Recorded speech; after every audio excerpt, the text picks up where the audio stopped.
Welcome, everyone. Today we're sharing 4 true stories, accounts from people who lived through these moments where their everyday world just completely turned terrifying.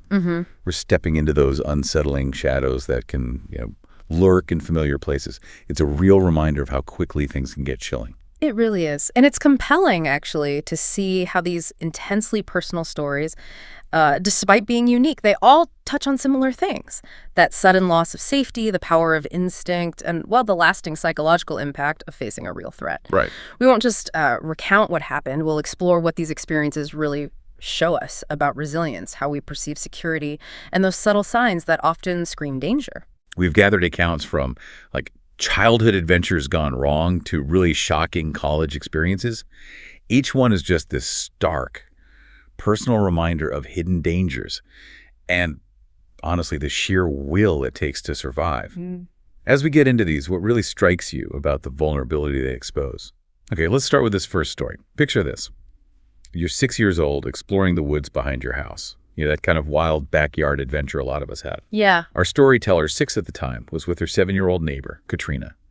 They're crossing this big fallen tree over a ravine. The woods are damp, kind of alive after rain, fearless, like kids are, until a middle-aged man just sort of emerges from the trees. And this immediately makes you think, doesn't it? How fast a place that feels safe, almost like a childhood sanctuary, can become the opposite. Totally. The narrator, she clearly recalls having a weird feeling about him even before he spoke. That initial gut instinct, it's often that crucial first warning, isn't it? It's unnerving, that feeling. And his approach, insidious. Right. He claimed he'd lost his puppy, said they looked like great explorers who could help. Ah, the puppy lore. Right. And Katrina, who apparently had a real weakness for puppies, she was swayed. Even though our narrator kept feeling that weirdness, hesitating, then the man starts subtly directing them. Already looked over there, seemed innocent, but... But it wasn't. Looking at the bigger picture, this is classic predatory behavior. Isolate the kids, use an innocent plea to get them on board, and by controlling the search, he's steering them exactly where he wants them, deeper in, and the narrator's conflict, wanting to leave, but staying for Katrina. That's such a tough spot for a kid. Politeness versus danger. What happened next is just harrowing. That dread just got too much, and the narrator decided she had to leave.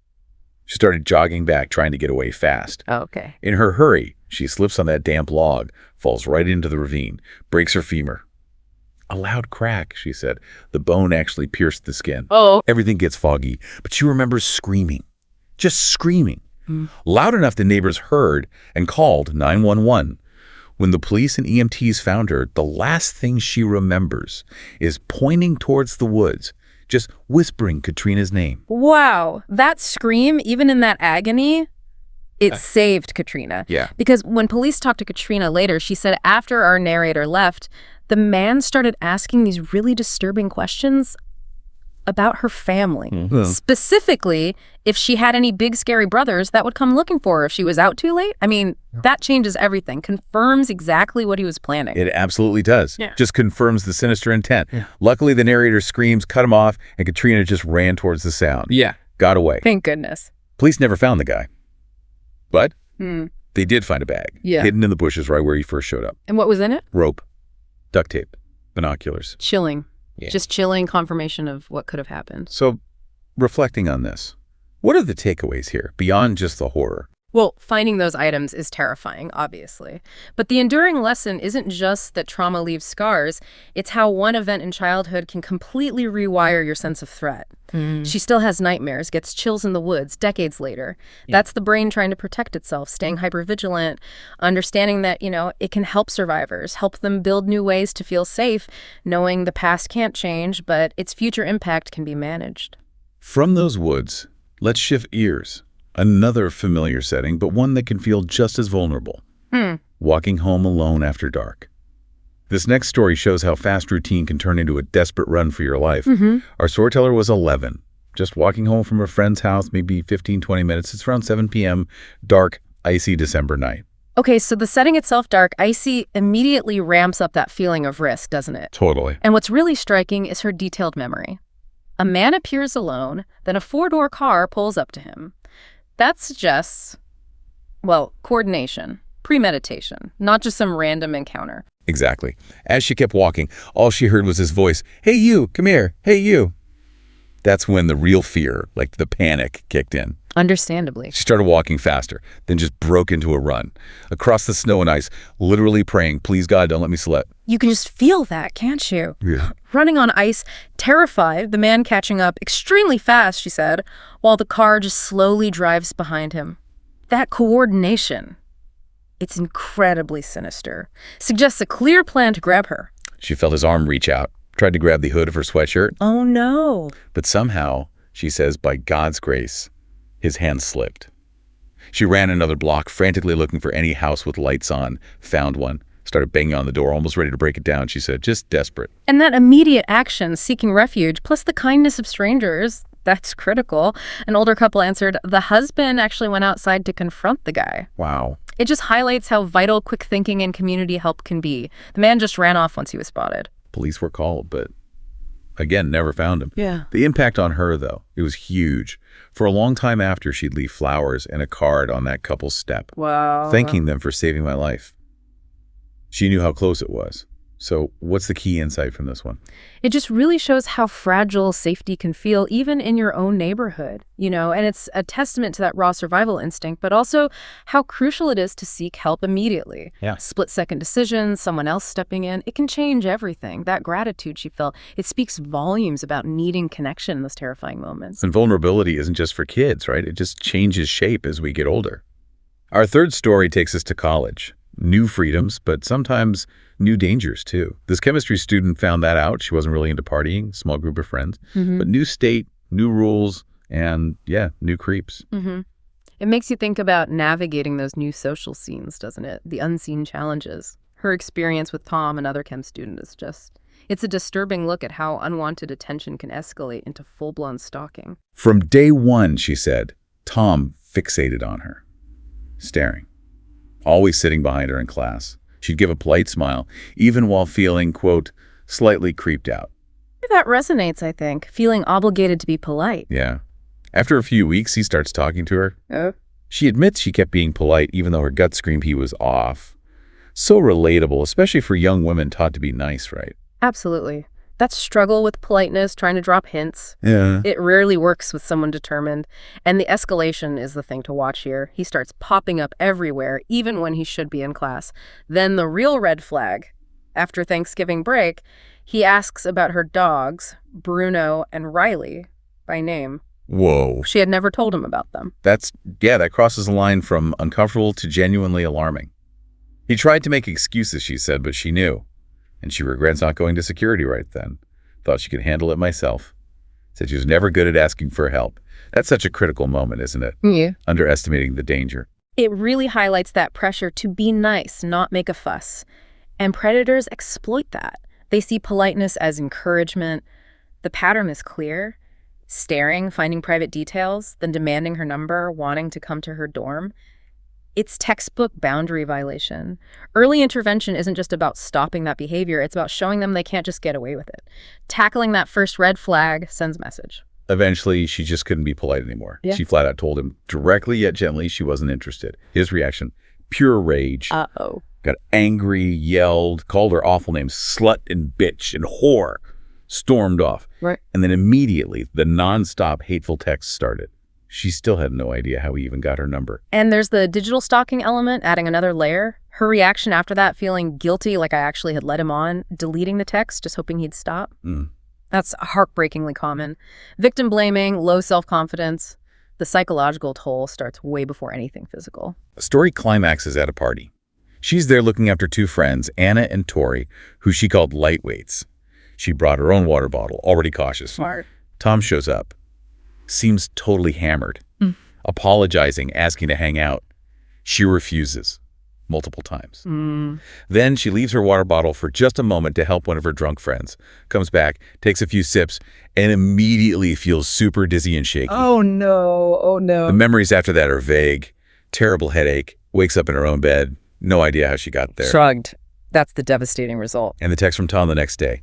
Why do you leave so early last night? I had such a night plan for you. Horrifying. Just unambiguous confirmation of his plan. Yeah. Confirms her worst fears. After that, she completely isolated herself, avoided parties, skipped classes. Eventually, Tom actually flunked out because he was spending all his time stalking her instead of studying. So for you listening, what are the big takeaways from this terrible experience? This is such a powerful lesson in trusting your gut, recognizing those escalating patterns because they rarely start at level 10, right? And how crucial it is to report things early, even if they seem small.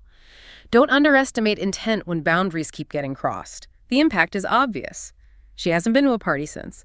It shows how something starting as an annoyance can become a major threat, changing your life. Okay, our final story takes us camping.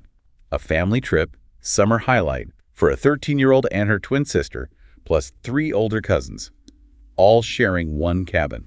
Classic summer fun, scary movies, pranking each other all week. And that contrast, the fun, safe family setting versus sudden terror. Yep. It's jarring. Really shows how quickly security can vanish, even in places like a family cabin. So our narrator gets freaked out and tired from the movies, goes to bed.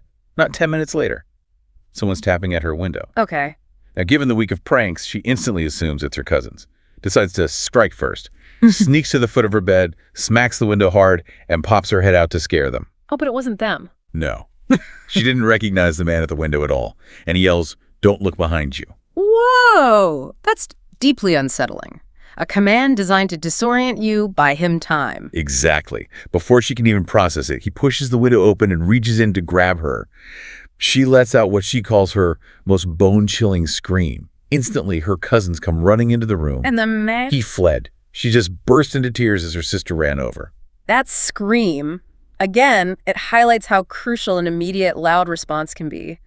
It activated her her cousins and scared him off. Finding the screen outside later just confirmed it wasn't a prank, it was real. Their parents, the police, they searched. But even with other campers around, nobody fit the description. So what does this tell us about safety in these kinds of environments? Well, it's a stark reminder that danger isn't just an urban thing or only happens when you're isolated. Even in supposedly safe, natural settings, you need vigilance. And it shows how tough it can be to identify someone who strikes quickly in the dark and vanishes. Reinforces the need for that immediate vocal resistance. Wow. Okay, these stories they're a lot. Bringing them all together, what key themes stand out to you? What should you, our listener, really take away from this? A really powerful theme is intuition. That weird feeling, that gut instinct. It's not just a random hunch. It's often your brain processing subtle cues subconsciously, like a mismatch between words and body language or something just feeling off. The insight isn't just trust it, but maybe how to consciously check it. Pause, observe, then decide, instead of just dismissing it to be polite. That's such a crucial point. And the vulnerability of young people keeps coming up, doesn't it? Especially alone or in new places. The 6-year-old, the 11-year-old, the college freshman.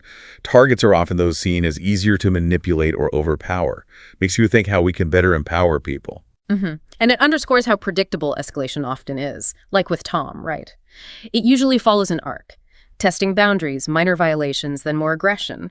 The insight there is that early intervention isn't just about stopping that specific act, but about disrupting the perpetrator's feeling that they can get away with it. Addressing that first red flag sends a powerful message. And the psychological toll. That's a huge thread. Nightmares, chills, avoiding parties. These aren't just isolated events. They leave deep marks, sometimes for years, decades even. It completely recalibrates how you see threat. But what's also fascinating, and maybe hopeful in a way, is the power of that quick, decisive response we saw again and again. The 6-year-old scream bringing help, the 11-year-old running for refuge, the 13-year-old scream scaring the attacker off. Those actions born from fear are often what create the chance to survive. They shouldn't be underestimated. So, for you listening today, these aren't just scary stories to consume. They're really compelling insights, aren't they? Into recognizing danger, tuning into your instincts, and knowing when and how to get help fast. They show the incredible resilience people have. These true accounts are a stark reminder. We all hope for safety, obviously, but vigilance and intuition, they're invaluable tools out there. They show how fast a normal day can just flip into terror and the incredible strength people find to survive. Yeah, it encourages you to think critically about your own surroundings, your interactions. It's not about living scared, but being aware, empowering yourself with that knowledge, understanding those subtle cues. It helps you build better strategies for staying safe. As you think about these stories, what stands out most to you? What might you do differently now? Maybe think about how you listen to your own instincts, or how you might step up for someone else who seems vulnerable. Thank you for joining us for this deep dive into stories that, yeah, they could definitely keep you up at night. We appreciate you exploring these important insights with us. For more chilling true tales like these, make sure to like, share, and subscribe to the Horror Docs channel. Stay safe out there and keep learning.